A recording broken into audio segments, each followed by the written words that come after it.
What is up, City Group? We are so excited that you are joining us today. And I'm actually very excited because it's a super special Sunday because you're here.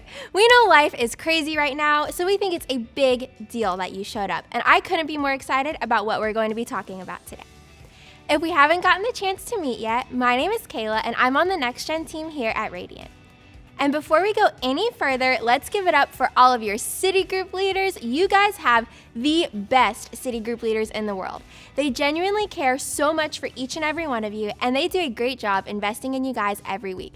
Let's give it up for them one more time.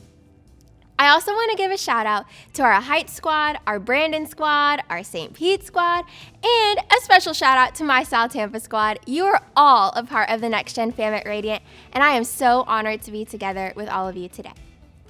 I am so excited to continue our City Group live action series. Last week, Pastor John gave an amazing word on one of my favorite Disney movies, The Lion King. The whole great stuff. I hope you felt encouraged to not let fear hold you back from your destiny and the purpose that God has for your life. This week, I am so excited to talk about another one of my favorite Disney movies. But first, I want to know what your favorite Disney movie is. On the count of 3, everyone say your favorite Disney or even Pixar movie. 1, 2, 3. Oh my gosh, me too. But really, my favorite movie is Beauty and the Beast. Belle is my favorite Disney princess. The music is great, and the live action remake was 10 out of 10. And I think there are some great lessons we can learn from this movie too. Today, I want to talk to all of you about the idea of faithfulness, that God's promises will always come to pass.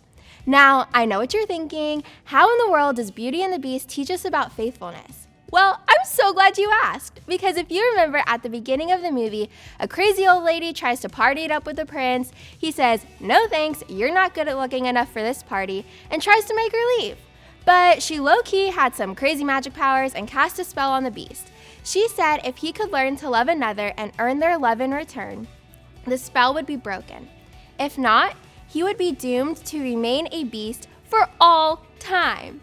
As time began to pass, he fell into despair because he didn't think anyone would choose to love a beast. He gets frustrated and he starts to lose hope.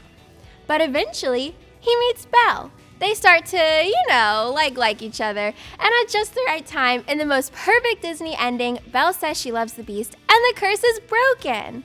You see, Beast had to go through long periods of struggles in order to fulfill Disney's perfect timing of meeting Belle.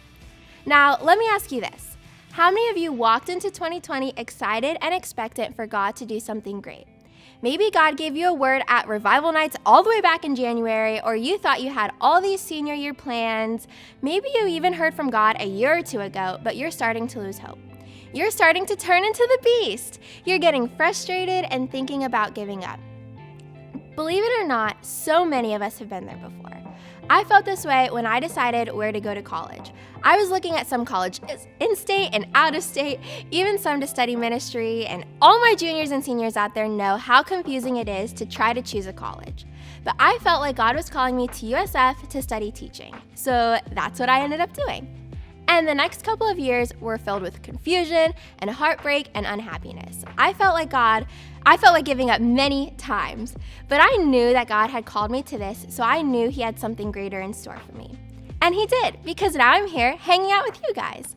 I know I would not be here at Radiant with the skills that I have if I didn't go through those tough seasons. And the crazy thing is, even people in the Bible dealt with this. Take the Israelites, for example. God had promised them blessings, but they ended up spending 400 years as slaves in Egypt. Talk about disappointing. I'm sure they started to give up, and I can only imagine the amount of frustration, disappointment, and hopelessness that they felt. But God did not forget about them. In fact, they cry out for help, and He starts raising up Moses to go in and deliver the Israelites from slavery. God is with them through this series of crazy plagues and events that end up setting the Israelites free. And I'm sure we've all been there. I'm sure you can think of about a dozen times when you thought God was going to have your back and it felt like you were all alone. But the Israelites are such a great example of how God will never leave us. They asked for help and God sent help in the form of a person. So I just want to encourage you today, if you're feeling helpless, confused, or even angry at God for not having your back, talk to God about it. Ask for help. But don't just stop there. get plugged into a good community that God can use to help you, just like God used Moses to help the Israelites. Jeremiah 29:11 says, "I know the plans I have for you, declares the Lord. Plans to prosper you and not to harm you, plans to give you a hope and a future." God wants to help you prosper. He doesn't want to harm you, and God promises that He has a better future for you that is way better than anything you could imagine. And just like how Beast had to endure years of struggle to find his bell, just like I had to endure a couple years of struggle to land my dream job with my dream community at my dream church, and just like the Israelites had to endure years of slavery to be set free at just the right moment, God has success waiting for you at the end of your struggle. Trust in His promises, trust in His goodness, and trust in His plans for you. As we go into small group to talk about our struggles with trusting in God's promises, remember to really show up and open up, because I know that God has some amazing conversations waiting for you on the other side of your vulnerability. I love you guys. Peace.